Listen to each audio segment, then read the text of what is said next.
Tuhan, tapi kok dibaptis sih? Pertanyaan ini bukan hanya milik kita hari ini. Yohanes Pembaptis sendiri pun yang pertama kali bingung. Akulah yang perlu dibaptis olehmu, dan engkau datang kepadaku. Ada kisah menarik yang diceritakan kembali oleh Romo Bayu Ruseno. Santo Filipus Neri dikenal sebagai rasul orang-orang Roma. Sekali peristiwa, Paus pernah meminta dia untuk menyelidiki seorang biarawati yang dikabarkan menerima penglihatan dari Tuhan dan melakukan mujizat. Dalam perjalanan ke biara tersebut, hujan turun dengan deras dan jalan-jalan menjadi berlumpur.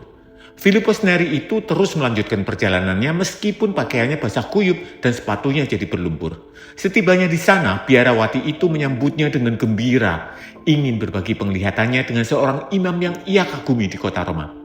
Namun, hal pertama yang diminta Santo Filipus Neri adalah agar biarawati itu membantunya melepas sepatunya yang kotor penuh lumpur. Biarawati itu menjadi marah dan menegurnya dan menyatakan bahwa permintaan seperti itu terlalu menghina bagi seorang wanita rohani seperti dirinya. Santo Filipus Neri pun kemudian segera kembali ke Vatikan dan ia melaporkan kepada Bapak Paus. Bapak Suci, dia bukan seorang yang kudus. Ketika Paus bertanya bagaimana ia bisa mencapai kesimpulan itu begitu cepat, Filipus Neri menjawab, ia tidak memiliki kerendahan hati. Dan di mana tidak ada kerendahan hati, tidak ada kekudusan. Yesus jelas tidak berdosa. Ia tidak perlu pertobatan. Ia tidak punya kesalahan untuk dibasuh. Namun ia tetap masuk ke sungai Yordan. Mengapa demikian?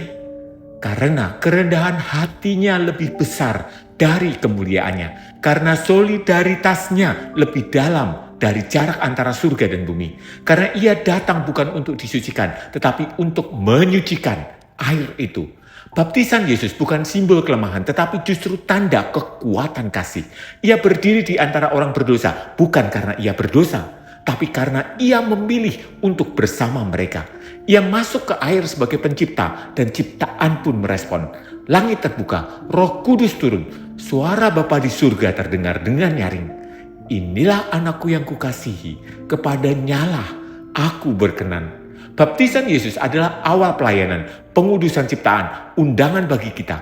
Masuklah ke dalam air bukan untuk sekedar dibasuh, tetapi untuk diubah. Karena apa yang disentuh Kristus tak pernah tetap sama, termasuk kita. Air yang dulu menjadi lambang kematian, yaitu air bah, kini menjadi sumber kehidupan baru dalam Kristus. Apa yang disentuh Kristus, ia ubah. Dan apa yang ia masuki, ia tebus. Tuhan memberkati.